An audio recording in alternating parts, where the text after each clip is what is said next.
जहां तक वक्फ की बात है तो ये ईमानदारी से एक प्रयास है जो कि भारत के संविधान के अनुरूप व्यवस्था को सुचारू रूप से चलाने के लिए, गरीब मुसलमान को उसका हक दिलाने के लिए। मैं सिर्फ एक बात पूछता हूं, वक्फ बोर्ड भारत का नहीं, दुनिया का सबसे अमीर वक्फ बोर्ड है। भारत का वक्फ बोर्ड दुनिया का सबसे अमीर, 39 लाख एकड़ जमीन है। मैं पूछना चाहता हूं, बताइए, छोड़ दीजिए बाकियों के लिए क्या है, एक बड़ा हॉस्पिटल बनवाया है क्या इस जमीन में? कहीं एक बड़ी लाइब्रेरी बनाई है? कोई मुस्लिम स्कॉलर्स के लिए बड़ी यूनिवर्सिटी बनाई है? गरीबों के लिए, यतीमों के लिए, बेवाओं के लिए कुछ बनाया है?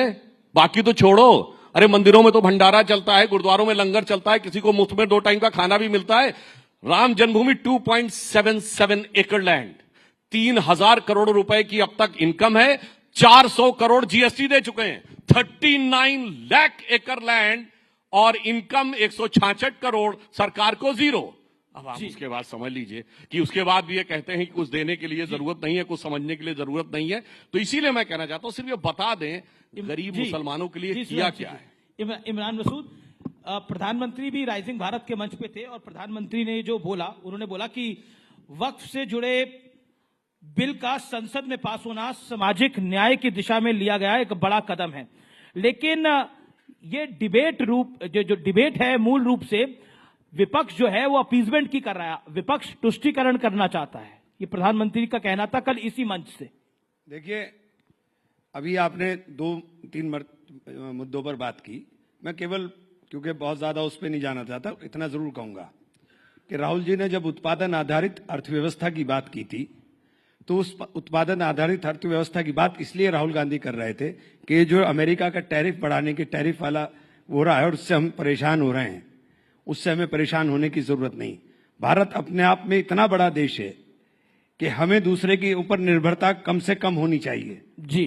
और मुझे नहीं पता ये जो टैक्स आपने बताया कि मेडिकल की जो दवाइयों के ऊपर कुछ छूट मिलने का था, मैं चूंकि मैंने जानकारी पढ़ा नहीं, मुझे कहीं दिखाई नहीं दिया, हो सकता है आप सच हो, लेकिन आपको तो बोलने में महारत है, इसलिए मैं 100% कुछ नहीं कह सकता कि उसमें क्या है क्या नहीं। कोई भी चेक कर सकता है जाके, नेट पे जाके। नहीं, वो 5 जून तक है, फिर उसके बाद भी लागू किया जाएगा, सो डोंट भ्रमित मत करिए। एक्सेप्ट कर लिया कि अभी है तो 5 जून के, देखिए 5 जून में कौन सा वक्त है?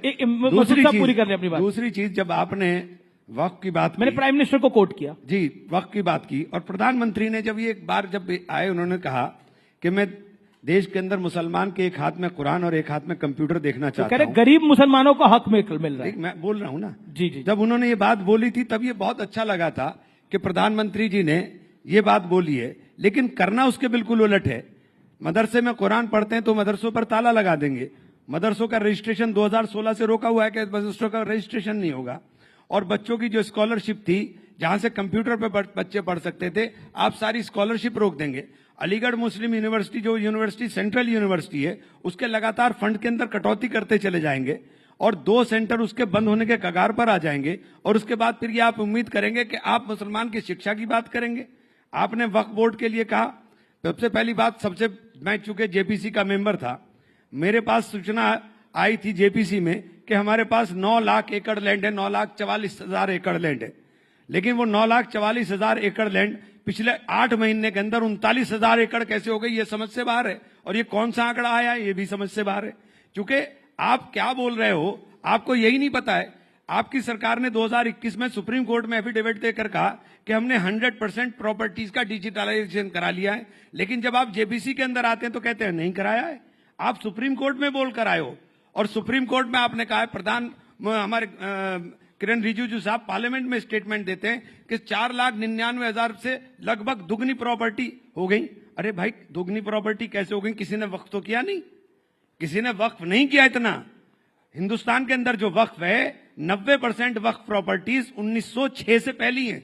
1906 डेट किस लिए कोट कर रहा हूं कि 1906 के बाद ये तो देश की संसद भी किसी ने वक्फ की बोल दी। प्रयागराज में जहां महाकुंभ हो रहा था उसको भी वक्फ पे का बोल दिया। मुझे आप बोलने का मौका दीजिए। जी जी, 20 सेकंड। जब पार्लियामेंट में आप बोलते हो, पार्लियामेंट में आप बोलते हो कि पार्लियामेंट भी वक्फ का ना, मैं नहीं बोलता, क्लेम किया हाँ गया। क्लेम किया। एक मिनट, बदरुद्दीन अजमल ने क्लेम एक मिनट। बदरुद्दीन अजमल कोई मुसलमान इस्लामिक वो थोड़े ही हो गए कि बदरुद्दीन अजमल किस हैसियत से वो क्लेम कर देंगे। बदरुद्दीन अजमल ने अगर प्रॉपर्टी वक्फ की है तो बदरुद्दीन अजमल क्लेम कर सकते हैं। बदरुद्दीन अजमल की हैसियत नहीं है कि बदरुद्दीन अजमल क्लेम कर देंगे। वो जो मस्जिद है पार्लियामेंट के सामने, वो रायसीना गांव की मस्जिद है।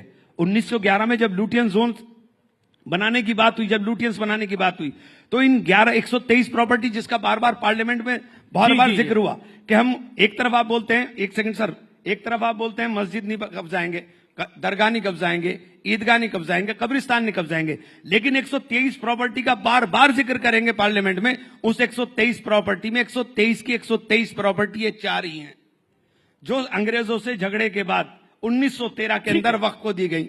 ठीक है, ये वही प्रियंका भी बोल रहे हैं, फिर उसके बाद सुधांशु जी आप एक साथ आंसर दीजिएगा। असल में आपने इतना वाइड क्वेश्चन था, उसे बहुत शॉर्ट में हो नहीं रहा मुझसे।